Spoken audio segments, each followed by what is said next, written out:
When a black man hurrying to work sees a child on the verge of being kidnapped, he risks everything to stop two criminals in their tracks. What he doesn't realize is that his brave act will not only save the boy's life, but also trigger events that will dramatically change his own future in ways he never imagined. Before we delve into this story, let us know where you're tuning in from, and if you find inspiration in tales of valor and hope.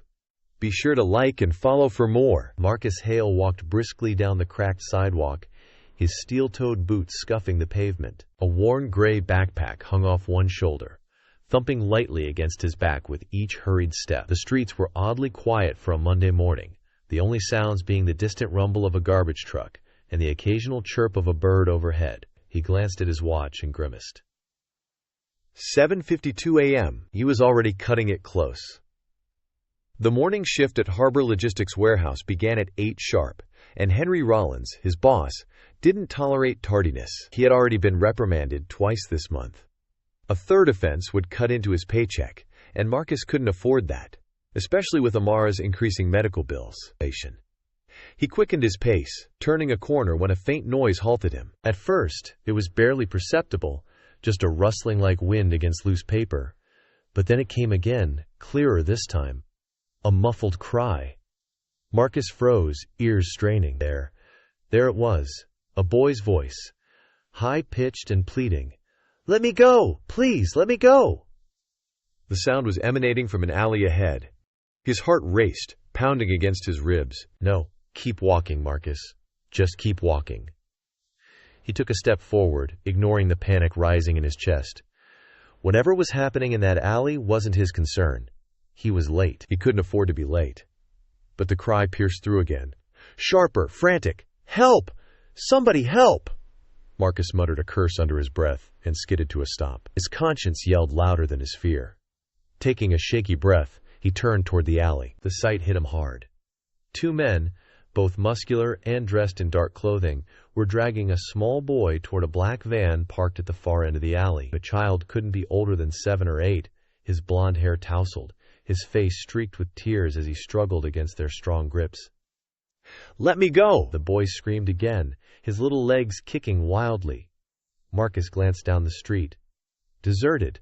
No cars, no pedestrians, no one to call for help. It was just him. "Damn it," he muttered, his eyes darting around for anything he could use. His gaze landed on a discarded wooden plank leaning against a nearby dumpster. Without a second thought, he picked it up. "Hey!" he shouted, his voice echoing off the alley walls. The men turned their heads toward him in unison. "What the hell do you want?" Marcus demanded, stepping forward with the plank firmly in his grasp. One of the men, taller than the other with a jagged scar across his cheek, sneered. "Mind your own business, pal. Walk away." Marcus stood his ground. "You let the boy go now." His voice remained steady, but his heart raced. The shorter man, stockier with a shaved head, smirked. "What are you going to do? Take both of us on with that stick? Get lost!" Marcus tightened his grip on the plank, his knuckles turning white. "You want to find out?" For a split second, the two men exchanged a glance, and then without warning, Marcus let out a yell and charged. "Hey!" He bellowed loudly enough to reach beyond the alley. He swung the plank against the metal dumpster as he ran, the clang resonating like a gunshot. The reaction was instantaneous. The taller man cursed under his breath, glancing nervously toward the street. The shorter one released the boy's arm, pushing him roughly aside. "Let's go!" The taller one barked, and they bolted, disappearing down a side street. The black van roared to life seconds later, tires screeching against the asphalt. Marcus stood there, breathless, the plank still raised. His gaze flickered between the boy and the alley's darkened exit. Once he was sure the men weren't returning, he tossed the plank aside and crouched down. The boy was huddled against the wall, trembling and clutching his knees to his chest. Marcus softened his tone. "Hey kid, you're okay now. They're gone." The boy looked up at him with wide, tear-filled eyes.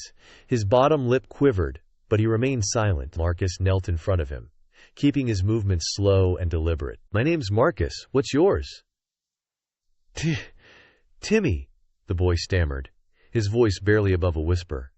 "Timmy," Marcus repeated gently. "That's a nice name. Listen, Timmy, you're safe now, okay? I'm not going to let anyone hurt you." Timmy sniffled and nodded, Though his small hands still trembled, Marcus glanced toward the street again. He needed to get the boy somewhere safe. He didn't know where Timmy's parents were or if the men might come back. Leaving him here wasn't an option. "Where's home, kid? Do you know your address?" Marcus asked. Timmy shook his head, fresh tears spilling down his cheeks. I don't know. I just want to go home." Okay, Marcus said quickly. "It's all right, we'll figure it out. The police can help." The mention of police seemed to calm Timmy slightly, his sobs slowing to quiet sniffles. Marcus stood and extended his hand. "Come on, let's go. I'll take you to them." Timmy hesitated for a moment before slipping his small hand into Marcus's. "All right," Marcus said softly.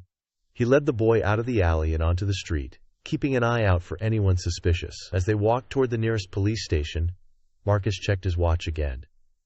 He was late. Beyond late. His boss would be furious, maybe even dock his pay. But as he glanced down at Timmy, still gripping his hand tightly, he knew one thing for sure. He'd made the right choice. The cool air of the police station hit Marcus and Timmy as they stepped inside. The fluorescent lights buzzed faintly, casting a pale glow over the room. A few officers were moving about, paperwork in hand, while others spoke quietly into radios. Marcus tightened his grip on Timmy's hand, offering the boy a small nod of reassurance. "Hey, I need some help here," Marcus called out, his voice slicing through the hum of activity. A uniformed officer behind the desk, a middle-aged man with graying hair, looked up and approached. "What's going on?" the officer asked, glancing at the tear-streaked boy clinging to Marcus. "This boy. Timothy. I found him," Marcus began, his words tumbling out quickly, though his tone remained steady. "Two men were trying to drag him into a van in an alley. I scared them off, but the kid's still shaken up. He doesn't know where he lives, and I didn't know what else to do, so I brought him here." The officer's expression turned serious instantly. "You said two men were trying to take him into a van?" Marcus nodded. "Yeah, I can describe them. Big guys. One was taller with a scar on his cheek. The other was shorter, stocky, and had a shaved head. They drove off in a black van. No plates that I could see." The officer took out a notepad and scribbled furiously. "All right, let me get someone to take this down properly. Just give me a second." He stepped away, motioning to another officer, a younger woman in her early 30s, who quickly approached. "Officer Green," she introduced herself, her tone both professional and warm, as she crouched down to Timothy's level. "Hi there, buddy. My name's Officer Green. You're safe now, okay? No one's going to hurt you." Timothy nodded but didn't speak, his small hand still gripping Marcus's tightly. Green gave him a kind smile before standing and addressing Marcus. "Let's get this on record. Can you tell me exactly what happened?" Marcus recounted the events in detail. The alley, the two men, Timothy's cries for help, and how they fled when he charged at them. He described the kidnappers as best as he could remember, though his words were occasionally interrupted by a hesitant glance at Timothy, who remained glued to his side. "They didn't say much to me," Marcus finished, "but the whole thing felt planned. They had the van ready, doors open. They were moving fast." Green jotted down every word. "We'll put out an alert. We've had reports of similar incidents, but this is the first where someone intervened. You may have saved this boy's life." Marcus shifted uncomfortably at the praise. "I just couldn't leave him there," he muttered. Green's gaze softened. "Well, not everyone would have done what you did.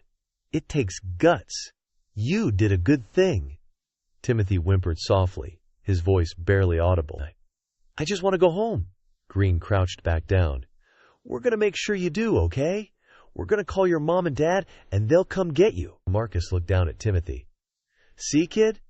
You're in good hands now." Timothy finally let go of Marcus's hand and allowed Green to gently lead him to a chair near the desk. He sat with his knees pulled up to his chest, his small frame trembling slightly as Green knelt beside him, speaking softly. Marcus let out a breath he hadn't realized he was holding. The tension in his chest began to ease, replaced by a subtle but growing sense of relief. Timothy was safe. Another officer approached Marcus, a broad-shouldered man with a clipboard. "We'll need your contact information in case we have any follow-up questions."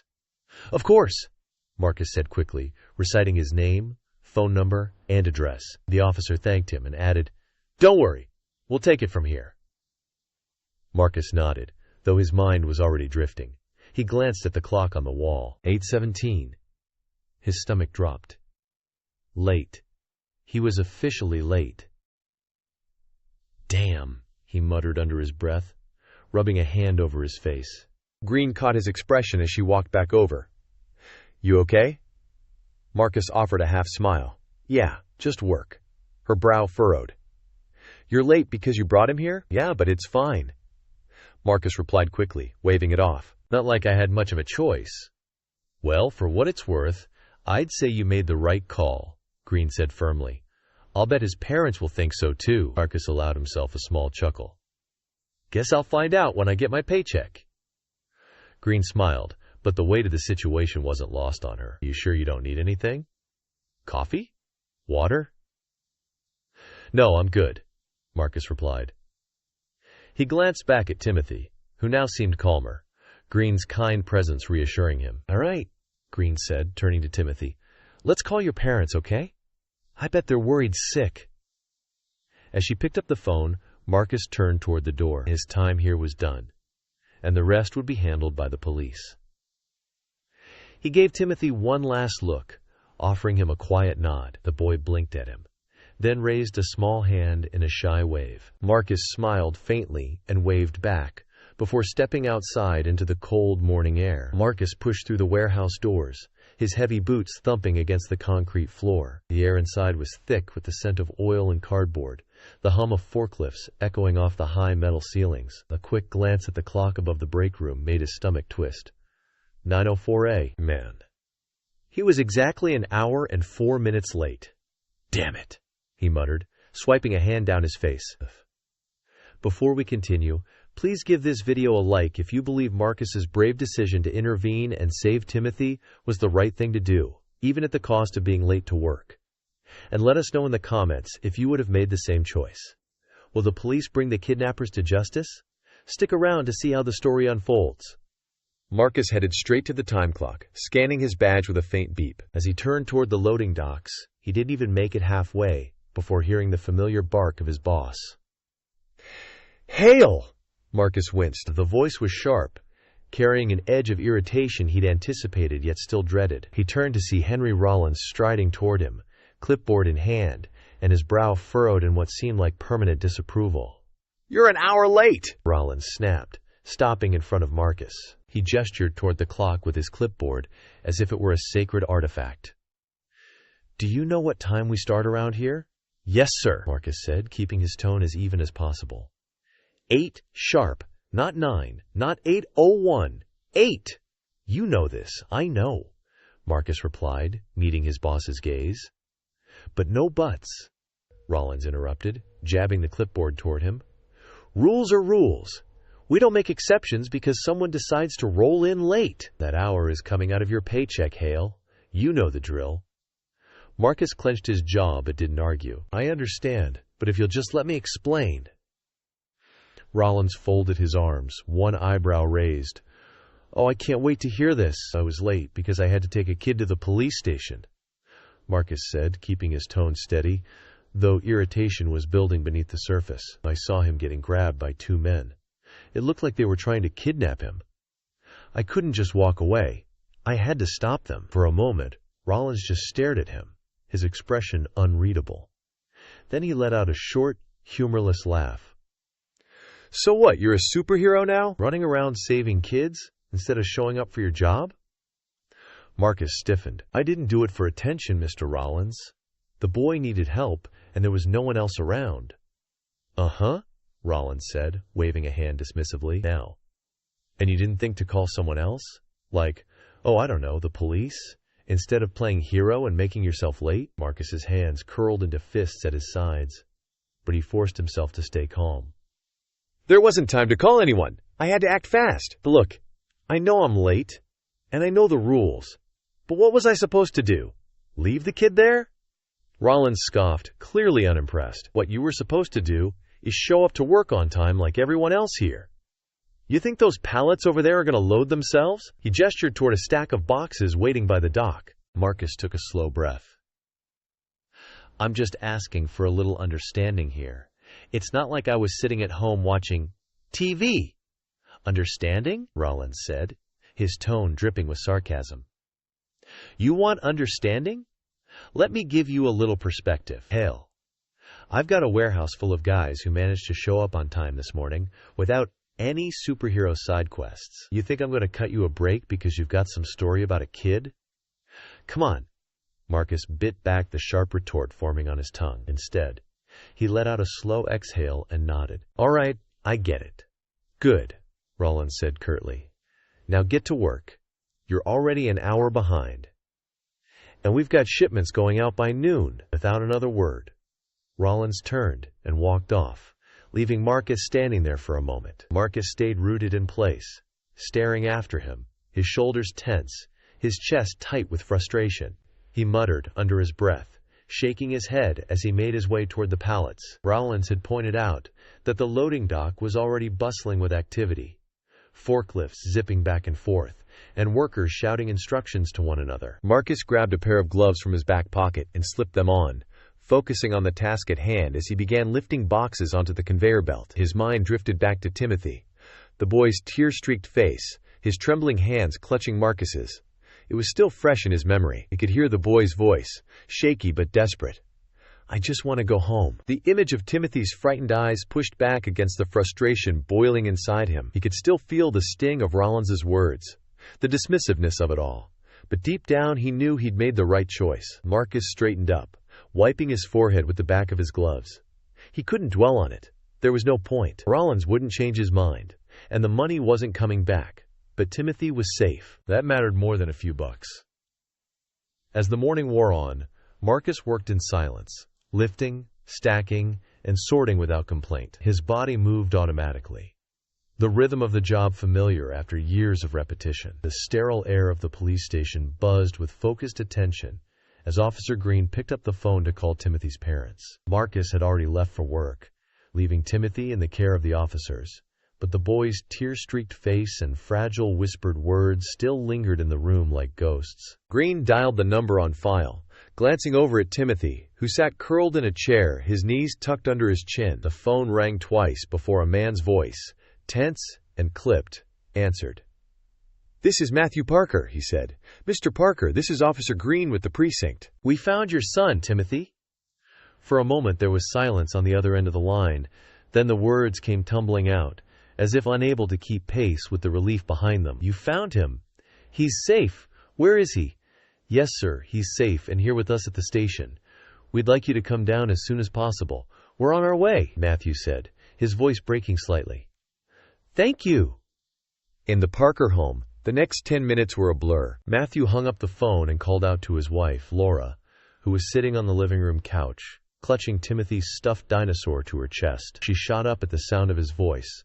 The words, they found him, unlocking a flood of tears. They were out the door in seconds, climbing into their sleek black SUV and speeding toward the station. Laura gripped the dashboard with one hand, the other covering her mouth as she whispered prayers under her breath.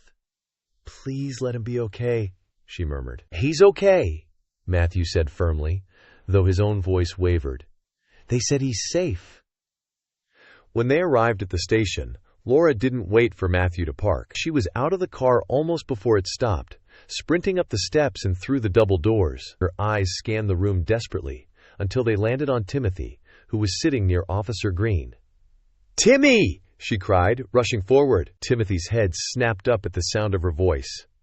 Mommy! The boy leaped from the chair and ran toward her, colliding into her arms. Despair. She sank to her knees, holding him tightly as tears streamed down her face. Oh, baby, I'm so sorry, Laura sobbed, rocking him back and forth. I'm so sorry I wasn't there. Sis. Matthew joined them moments later, dropping to one knee and pulling them both into an embrace. His throat was tight, his arms trembling as he held his son. You're safe now, he whispered. You're safe. Timothy clung to them, his small frame trembling as he buried his face in Laura's shoulder. I was so scared, he mumbled.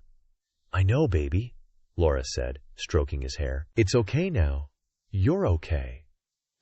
After a few minutes, Officer Green stepped forward, giving the family a moment to collect themselves. "I'm so glad you're all reunited," she said with a gentle smile. "Timothy's had a rough morning, but he's been very brave." Matthew stood, wiping his face quickly and trying to regain his composure. "Thank you," he said, his voice hoarse. "Thank you so much for calling us." "It's my job, Mr. Parker," Green replied. "But the real credit goes to the man who brought Timothy in. He's the one who stopped the abduction." Matthew's brow furrowed. "Stopped it? What do you mean?" Laura's breath hitched. Was he hurt? Did something happen? Green shook her head. "No, he's fine. He saw two men trying to take Timothy and intervened. He scared them off and brought Timothy here." Matthew turned to Timothy, crouching in front of him. "Timmy, is that true? A man saved you." Timothy nodded, his grip on Laura's hand tightening. "He had a stick," he said softly. "He scared the bad men away." Laura let out a shaky breath, her hand flying to her chest. "Oh my God, do you know this man?" Matthew asked Green, his tone urgent. Green nodded. "His name is Marcus Hale. He works at a warehouse downtown, Harbor Logistics. I believe he gave us his information in case we needed to follow up." Matthew's jaw tightened, determination flickering in his eyes. "I need to thank him for what he did." Laura looked at her husband, her face still streaked with tears. "Yes, we both do. If it weren't for him—" She trailed off, shaking her head. Green handed Matthew a piece of paper with Marcus's name and workplace written on it. "He didn't ask for anything, Mr. Parker. Just brought Timothy here and left, but I'm sure he'll appreciate hearing from you." Matthew stared at the paper for a moment before folding it neatly and tucking it into his pocket.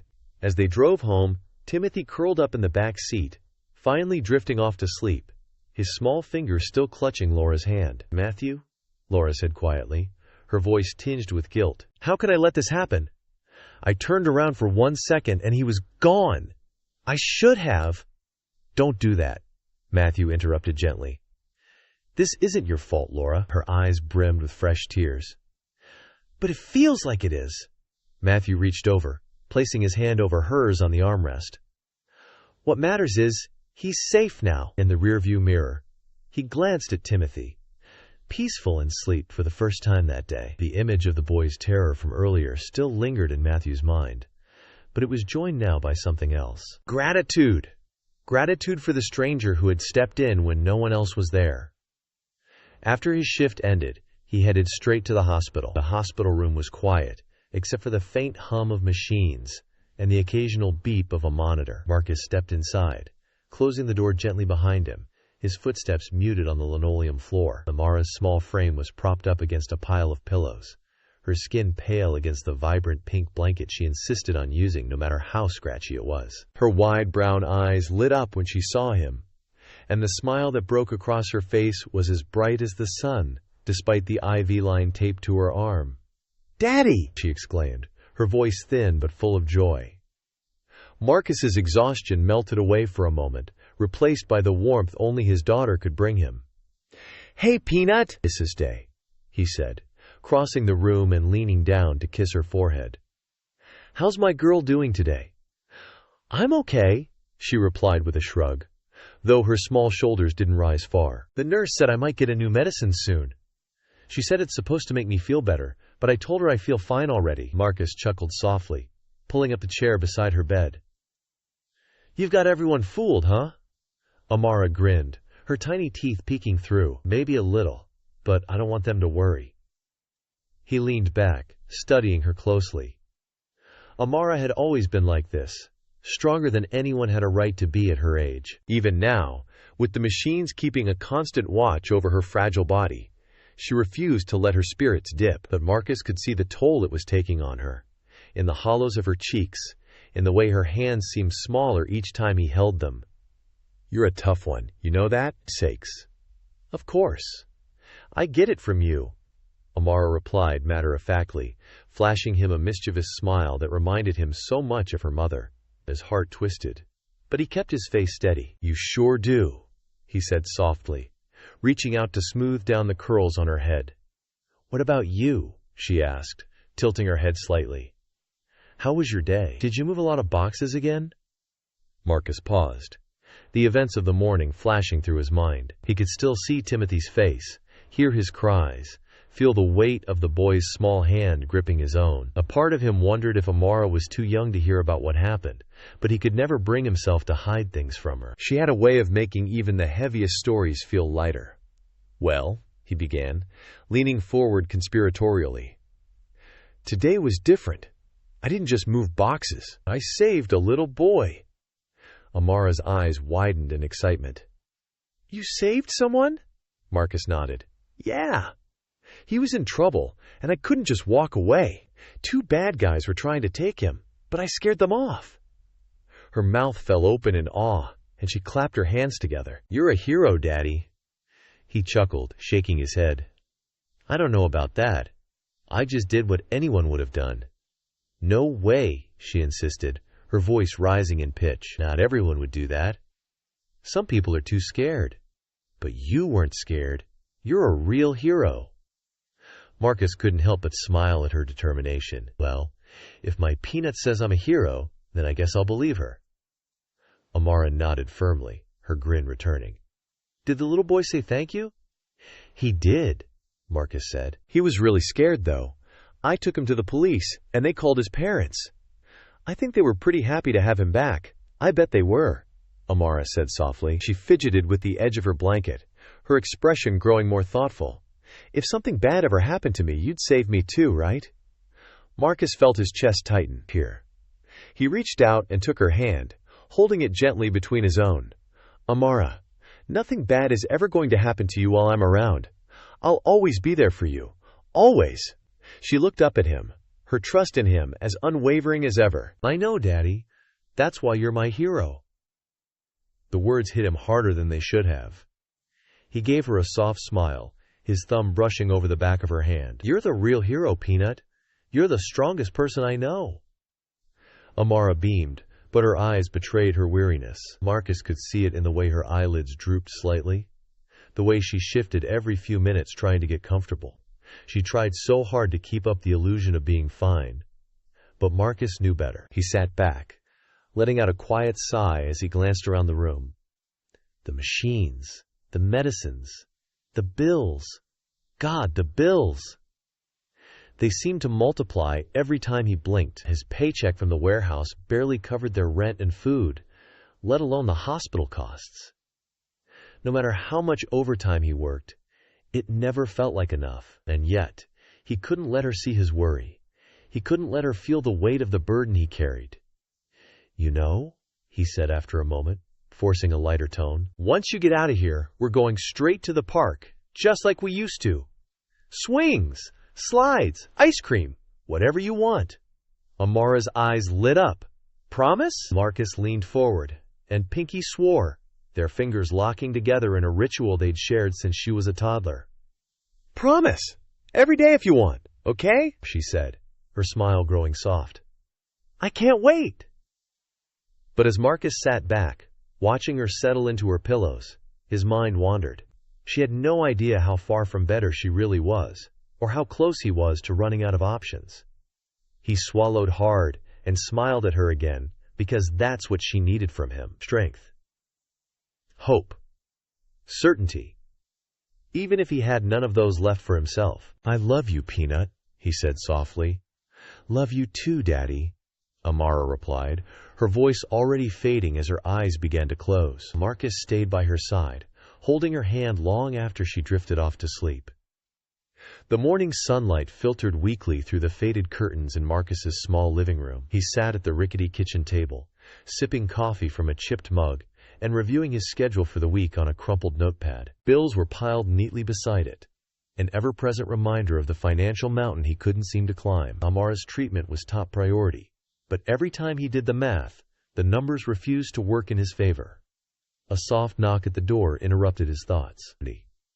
He frowned, glancing at the clock on the wall. 10:22 a.m.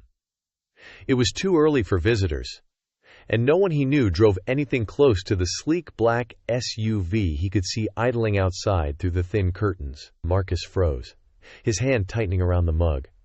His first thought was the kidnappers. The men who tried to take Timothy. Had they come back to track him down? Maybe they'd seen him bring the boy to the station. Maybe they wanted revenge. His heart hammered in his chest as he stood slowly, scanning the room for something to use as a weapon. His eyes landed on a wooden bat leaning against the wall by the door. He grabbed it, inhaling deeply to calm himself. Another knock. Louder this time. "Mr. Hale!" A man's voice called, calm and measured. "Are you home?" "My name is Matthew Parker. My wife and I would like to speak with you." Marcus paused, his grip on the stick loosening. Parker? That name sounded familiar. Timothy's last name. He took another cautious step toward the door, peeking through the peepholes. Standing outside were a man in his early 40s, dressed casually in a polo shirt and jeans, and a woman with a kind face, wearing a soft cardigan. Both looked more anxious than threatening. Marcus exhaled, setting the stick aside but still wary as he unlocked the door. He cracked it open, his gaze shifting between them. "Can I help you?" Matthew stepped forward, extending his hand. "Mr. Hale, I'm Matthew Parker, and this is my wife, Laura." At the mention of Timothy, Marcus relaxed, opening the door wider. "Oh, okay, sorry about that, I thought." "Well, it doesn't matter. Come on in." The couple stepped inside hesitantly, their eyes darting around the small, dimly lit space. The couch was old and sagging, and the wallpaper was peeling in a few spots. But everything was clean and tidy. Marcus scratched the back of his neck awkwardly. Sorry about the place," he said. "It's not much." "It's fine," Laura said quickly, her tone genuine. "We're not here to judge. We just wanted to thank you in person." Matthew nodded, his expression earnest. "We heard what you did for Timothy." Marcus shrugged uncomfortably, gesturing toward the couch. "Please, have a seat." The couple sat down, though Laura barely seemed able to stay still, her hands twisting nervously in her lap, her eyes glistening with unshed tears. "Timothy told us what happened," she began, her voice trembling. "He told us about the men, how scared he was, and how you saved him. I can't even imagine what could have happened if you hadn't been there. He's safe now." "That's what matters," Marcus said gently, sitting across from them. Laura let out a shaky breath, wiping at her eyes. "He's our only child," she said, her voice breaking. "Him. He means everything to us. We can never repay you for what you've done." Matthew placed a steady hand on her shoulder, giving her a comforting squeeze before turning back to Marcus. Marcus nodded slowly, the weight of their gratitude sinking in. "I get it," he said quietly. "I've got a daughter. I'd do anything for her, too." Matthew tilted his head slightly, his expression curious. "Your daughter? Is she here?" Marcus hesitated, glancing toward a photo on the wall. Amara, smiling wide in a bright yellow dress. "No," he said finally. "She's in the hospital. She's been there for a while now. Leukemia." Laura's hand flew to her mouth. "Oh, I'm so sorry," she whispered. "It is what it is," Marcus said, his voice steady but heavy. "She's tough, though. Stronger than me most days. But it's been hard. The bills, the treatments, they don't stop coming." Matthew leaned forward, his brows furrowed in concern. "And you're handling this all on your own?" "Yeah," Marcus said with a small shrug. Her mom left when things got tough. "It's just me and Amara now." For a moment, silence filled the room, broken only by the faint hum of the refrigerator. Laura wiped at her eyes again, her voice soft. "You must be an incredible father. She's lucky to have you." Marcus looked down, a faint smile tugging at the corners of his lips. "She's my whole world." Matthew straightened, his expression resolute. "Mr. Hale, Marcus, please, let us help you. Whatever you need for your daughter's treatment, consider it done." Marcus blinked, caught off guard. "I appreciate that, but I can't." "Please," Matthew interrupted, his voice firm but kind. "You saved my son. Let me help your daughter. This isn't charity. It's one father helping another." Marcus hesitated, the offer both tempting and overwhelming. But when he thought of Amara, her frail body and bright eyes, he nodded slowly. "All right," he said. "Thank you. For her sake, thank you." The Parkers smiled. relief washing over their faces. And in that moment, a connection was forged between them. Not just gratitude, but an unspoken bond of shared humanity. Matthew smiled, but his eyes were serious. Good. And I've got another idea. One that might help you just as much as it helps her. Where are you working right now? Marcus let out a small sigh. Warehouse. It's enough to keep the lights on. Matthew nodded, as though confirming something to himself. I think I can help with that. We have an opening at Parker Global. Better pay. Better hours. What do you think? Marcus hesitated, then nodded slowly. Let's talk about it. Marcus rubbed the back of his neck, glancing between Matthew and Laura, still trying to wrap his head around what Matthew had just offered. A job! A real job! With better pay! More predictable hours! And most importantly, the chance to spend more time with Amara. You're serious about this? Marcus asked, his voice low, almost disbelieving. Matthew nodded, leaning forward slightly, his hands resting on his knees. Dead serious. I own a logistics company, Parker Global Enterprises. I've got an opening in our operations department. It's nothing flashy, but it's honest work, and it pays better than what you're making now. Plus, the hours are a lot more flexible. You'll be able to spend more time with your daughter. For a moment, Marcus could only stare at him. It was herself. He wasn't used to people offering him a lifeline. The world he lived in didn't work that way. Most people barely acknowledged him, let alone extended a hand to help. I don't know, Marcus said slowly. It sounds too good to be true. It's not, Matthew said firmly. You're clearly a hard-working guy, and you've got the kind of grit I admire. I need people like that on my team. This is a job, Marcus, not a handout. Laura chimed in, her voice soft but encouraging. And think of what it could mean for Amara. More time with her. Less stress for you. You deserve this. Marcus hesitated, his mind racing. The idea of walking away from the warehouse, from the grueling shifts and the constant worry about being late, was tempting, but there was a part of him that felt uneasy. Could he really trust this man he just met? Was it fair to take a job that he hadn't earned the traditional way? I don't know, he said again, his voice tinged with doubt. What if I'm not cut out for it? I didn't go to college or anything. I've been lifting boxes my whole life. I don't know logistics or any of that. Matthew smiled, calm reassurance in his tone. Marcus, we're not looking for someone with a fancy degree. We're looking for someone who's dependable, someone who can lead by example. You've already proven you can handle pressure. What you did for Timothy proves that now. And if you're worried about the technical stuff, we'll train you. I'll make sure you've got everything you need to succeed. Marcus leaned back in his chair, his gaze drifting toward the photo of Amara on the wall. Her smile stared back at him, a silent reminder of why he worked so hard every day. If this job meant better pay, more time with her, and a chance to finally breathe, maybe he owed it to her to take a chance. Finally, he looked back at Matthew. All right, he said, his voice steady now. I'll do it. I'll take the job. Matthew grinned, extending his hand. You won't regret it. Marcus shook it, feeling a weight lift off his shoulders for the first time in what felt like years. The following afternoon, Matthew and Laura accompanied Marcus to the hospital to visit Amara. As they walked into her room, Amara's eyes widened at the sight of the two strangers standing beside her father. Daddy, who are they? She asked, her voice curious but a little shy. Marcus smiled, setting down a small bag of snacks he'd brought her. These are Mr. and Mrs. Parker. Remember the boy I told you about? The one I helped? Timothy. These are his parents.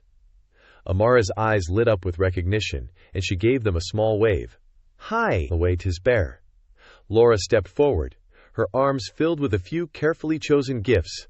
A stuffed bear with a bright red bow, a puzzle set, and a children's book about superheroes. Hi, Amara, she said warmly, kneeling beside the bed. Your daddy's told us so much about you. We thought you might like these. Amara's face lit up as she reached for the stuffed bear, hugging it close. Thank you, she said, her smile wide. You're very welcome, Laura replied, her own smile tinged with emotion. Matthew stepped closer, his voice gentle. "Your dad's a hero, you know. He saved my son. And we're really grateful. We wanted to come meet the girl who makes him so strong." Amara looked up at Marcus, her small fingers still clutching the bear. "I told you you're a hero, Daddy." Marcus chuckled, rubbing the back of his neck. "Guess I can't argue with two smart people saying it now, huh?" They all laughed, the tension in the room dissolving into something warm and comforting. For the next hour, Matthew and Laura stayed, talking to Amara about her favorite things, her love of books, her dream of visiting the park again, and the favorite stories she made up in her head. Laura listened intently, tears forming in her eyes more than once, while Matthew nodded along, clearly impressed by the little girl's spirit. Before they left, Matthew knelt beside Amara's bed and looked her in the eye. "I want you to promise me something, Amara," he said. She tilted her head. "What's that?" "Promise me you'll keep being as brave as you are now," Matthew said, his voice steady. "Because your dad and I are going to make sure you get through this. You've got a lot of people rooting for you." Amara's smile grew softer, and she reached out to shake his hand, her tiny fingers gripping his firmly. "I promise," she said. Matthew straightened, his expression filled with determination. "Good." As they said their goodbyes and left the room, Marcus walked them to the hallway. "Thank you," he said quietly, his voice thick with emotion. "Not just for the job, for everything. It means a lot." Matthew placed a hand on Marcus's shoulder. "We're just getting started. You saved my family, Marcus. Now let us help yours." Marcus nodded, his heart lighter than it had been in months. He could see a path forward, one with hope at the end. Marcus stood in the break room at Parker Global Enterprises, adjusting the crisp navy blue polo shirt embroidered with the company logo. The first day on the job had been a whirlwind. Training manuals, safety protocols, meeting his supervisor. But Marcus already felt the difference between this place and the warehouse he used to work at. The air here didn't feel heavy with exhaustion. It felt purposeful. He glanced at the training sheet in his hand, reviewing the notes he jotted down earlier. His new manager, a sharp but approachable woman named Cynthia Morales, had walked him through his responsibilities for the day. Though he felt out of his depth initially, Marcus reminded himself why he was here. Amara! The chance to give her the life she deserved was worth any learning curve. "Hey, Marcus!" Cynthia's voice called out as she walked into the break room. She had a stack of papers under one arm and a no-nonsense look on her face, but her tone was friendly. "Ready to shadow me on the floor?" "Yes, ma'am," Marcus said with a nod, slipping the training sheet into his back pocket. She smirked. "Drop the ma'am. We're not that formal here. Just Cynthia works." "Got it. Cynthia," Marcus said, a faint smile tugging at his lips. A recollection. The day flew by as Marcus followed Cynthia across the bustling operations floor. He observed how shipments were tracked, routes optimized, and teams coordinated. Parker Global wasn't just a warehouse. It was a well-oiled machine, and though the terminology was new and the technology daunting, Marcus paid attention to everything. By the end of the week, Cynthia noticed. "You've got a sharp eye," she told him as they walked through the rows of inventory. "Not a lot of people catch on this quickly. Have you done logistics work before?" "Not unless you count figuring out how to make rent stretch over hospital bills," Marcus said with a small chuckle. Cynthia stopped and gave him an appraising look. "Well, whatever you're doing, keep it up. We need problem solvers here. And you've got the kind of focus this team could use." Her words ignited something inside Marcus. Something he hadn't felt in a long time. Pride. As Marcus settled into the rhythm of his new job, he found that the hours really were a gift. No more late-night shifts that left him dragging himself to Amara's hospital room half asleep. Instead, he clocked out at 5 p.m. most days, with enough time to pick up flowers or her favorite snack before heading to see her. Amara's treatments were going better than ever, thanks to the specialists Matthew had connected them with. Every week brought small but significant improvements. Her color was returning, her energy was bouncing back, and the spark in her eyes that Marcus loved so much was shining brighter. One evening, as Marcus walked into her hospital room with a smoothie in hand, Amara greeted him with a smile that nearly stopped him in his tracks. "Hi, Daddy," she said, sitting up straighter than she had in months. "Well, someone's in a good mood." Marcus teased, setting the smoothie down on her bedside table. "What's got you all excited today?" Amara pointed to the small chart taped to the wall where the nurse tracked her progress. A bold green marker circled today's date with the words, "Discharge soon," written beside it. "They think I can go home soon," Amara said, her voice bubbling with joy. Marcus crouched beside her, his heart swelling. "That's the best news I've heard all week," he said softly. "But where will we go?" Amara asked suddenly, tilting her head. Marcus grinned. "Funny you should ask, Peanut. I've got a surprise for you." Amara's eyes widened. "What kind of surprise?" "You'll see," Marcus said mysteriously, tapping her nose with his finger.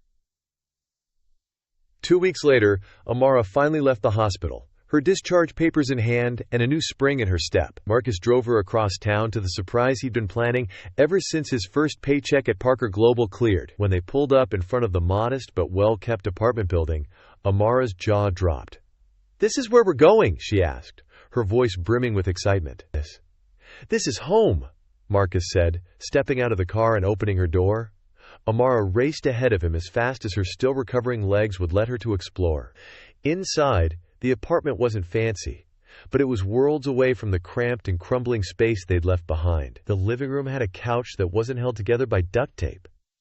The kitchen had enough room for both of them to cook together, just like they used to. And most importantly, Amara had her own room. A bright, cheerful space Marcus had decorated with posters of her favorite cartoon characters. "It's all ours," she whispered, running her fingers along the edge of her new bed. "All ours," Marcus confirmed, leaning in the doorway. Amara turned and threw her arms around him, squeezing tightly. "I love it, Daddy. Thank you." Marcus hugged her back, his eyes stinging. "I should be thanking you, Peanut. You're the reason for all of this." And the weeks that followed, their new life began to take shape. Amara's recovery continued steadily, and Marcus found himself thriving at work. Cynthia pulled him aside one afternoon to tell him how much his suggestions for optimizing the delivery schedules had saved the company in costs, and Matthew himself called Marcus to thank him. "You've got a real knack for this," Matthew said over the phone.